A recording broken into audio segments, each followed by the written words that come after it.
Welcome back to Fishy Films, where I review all the new horror movies and blockbusters, and I should tell you, should you go watch them in theaters, should you just stream them online, or should you skip them in their entirety at all?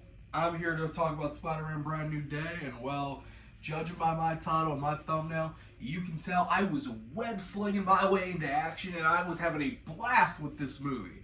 And I'm not even lying this time, I loved this movie. But this was a beautiful experience to go and watch. Knowing what happens at the end of No Way Home, and seeing how all the trauma and guilt and just everything is brought upon Peter is really cool to watch. And it is really sad, because this movie does not pull the whole Disney-fied bullcrap and like makes it all Disney and whatnot. It actually makes it have a heart. You actually feel for Peter. You're not watching like one of these 2020 to 2024 films and are watching like, bro, like they got bad jokes in them, the humor's not funny, the emotions don't hit it all. This movie is the complete 180 of that. This movie does so much right that I don't think many other Marvel movies in recent times have been able to do rightly. First off, I want to say the characters are great. Now, I could tell you who Sadie Sink's character is. I could do that. But I'm not going to do that, because that's going to really spoil the entire movie, if I'm being honest. That's all I'm saying. Her character's great. The main characters we have between Ned, Zendaya, and Peter are great in the way how, because remember, this takes place after No Way Home, so they don't remember who Peter was or is. And so you're watching as Peter's trying to like go through, like he re-meets them, but they don't know who he is. And it really is hard to watch some, like the party scene when he's there, he's looking at MJ and she's kissing another guy when they were previously dating. It's really hard to watch, and it's a tragedy. And he gets to like Ned, who he sees in, I guess, a bodega, if you want to call it that, buying beer. And he's just watching him because he just doesn't recognize him. He doesn't.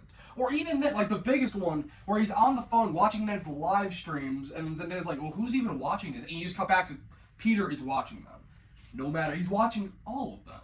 I think the visuals in this are also, for the most part, are also great. For the most part, there's a couple 1-2 shots that are just kind of like oof. Like, they don't look that good.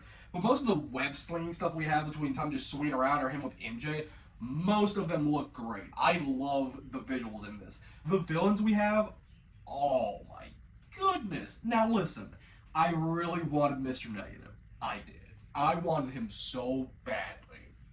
We did not get Mr. Negative. We got no hint at a Mr. Negative. But we got Scorpion. We got Tombstone for one scene. One scene.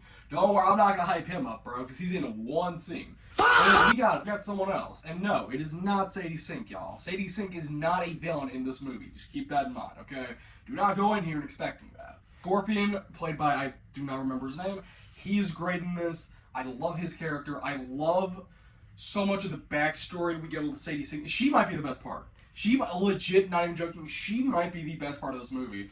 The way her character is dynamically introduced and how she's played out is really heartbreaking to watch, because you get to her backstory and you're watching and you do feel bad. This is not a happy movie. This is a sad movie when you think about it. I mean, because you got Peter on the one hand having to deal with his trauma and grief that he just can't get over right now. You got Sadie Sink dealing with her trauma and what she can't get over.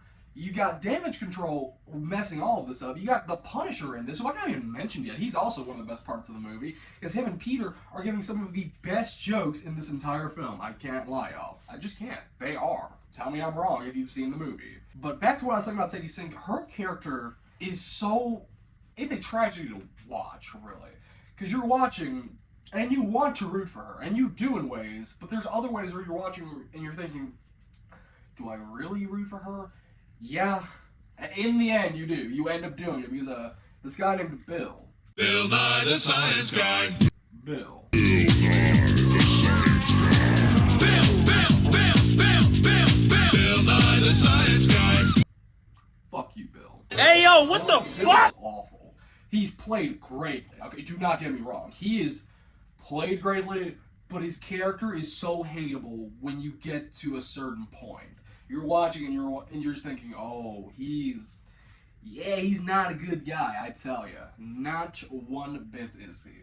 I think, story-wise, what they're going for, initially, there was a certain route I thought they were going to go, And then they decided to pull another 180 on me and say, nope, we're not going that route. We're going to go a different route, and we're going to go this way. And instead of making our villain a villain, we're going to make them more sympathetic, which makes sense. It does, when you get to the story of what ends up happening. I can't say what ends up happening because, well, most of y'all watching this have not seen Spider-Man Brand New Day, and I don't want to spoil the movie for you, alright? I just don't want to, because this is one of those movies that is genuinely just too good with too many plot twists to spoil. His pantry? Oh, really? Well, she bought the rice at the grocery store. Oh, really? But I wasn't gonna mail it to the president. Jeffy was. Oh, really? But it was in Daddy's mailbox. Oh, really? Well, Okay, I'll give you one. This is your one spoiler warning to pause real quick and just skip ahead, alright?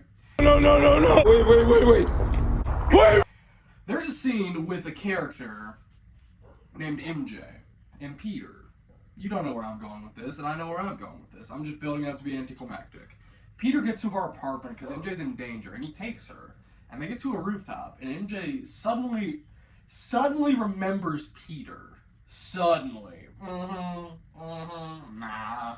she ain't. We all know she ain't. There ain't no way. Which I didn't realize it. I genuinely actually thought, this is what I'm talking about. These emotional beats hit. I genuinely thought this was MJ actually remembering him. And she tries to kiss him.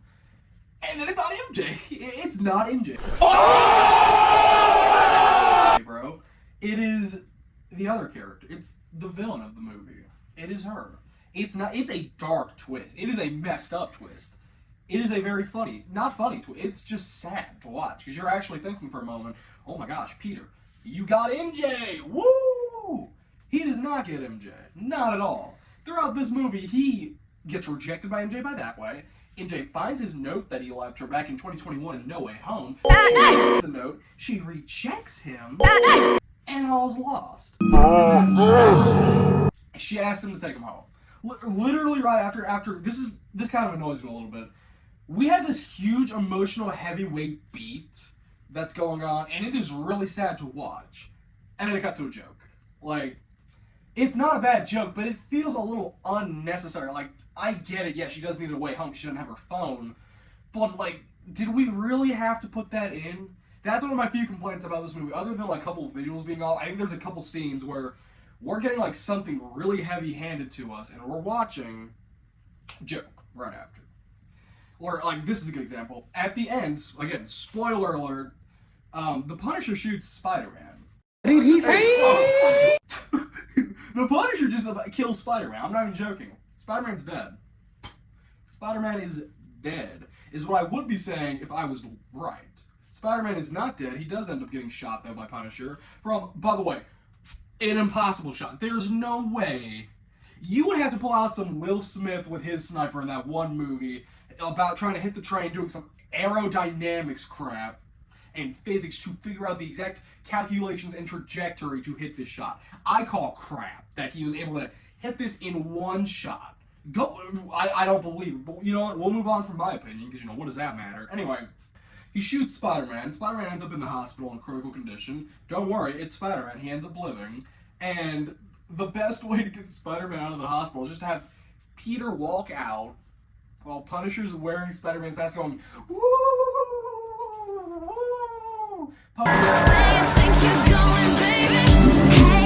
Posing as Spider-Man. It is, again, we just had this huge emotional beat.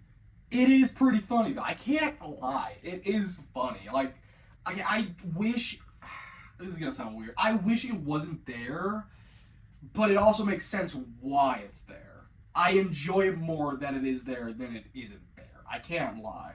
And the end credit scene, dude, the post credit scene, listen, dude, these credits drag on. They're going like one thing, another person, another person, right, and so forth. It is annoying to watch, like a good 5 to 6 minutes of just that. And then you get to the end post-credit scene, and it reveals Spider-Man is off of the Earth. Spider-Man is in space. That's right, the next Spider-Man will be Spider-Man in space, is what I would be saying, which I am right, because that is the next one. Spider-Man will be in space on the moon fighting Dr. Doom, and I will be playing Spider-Man for the first time in forever. Now listen, I know we would all love to see me play Spider-Man. You got just a chunky Spider-Man going, just shooting a Dr. Doom dude. Oh, put me in there. I'm doing my own stunts. I'm gonna maybe break my neck, but I'll be fighting Iron Man. So what does it matter to me? Anyway, if you enjoyed this movie review, leave a like, subscribe down below, and leave me a comment on if you want more of these, or what do you want to see next? Because don't worry, I got something in store for you.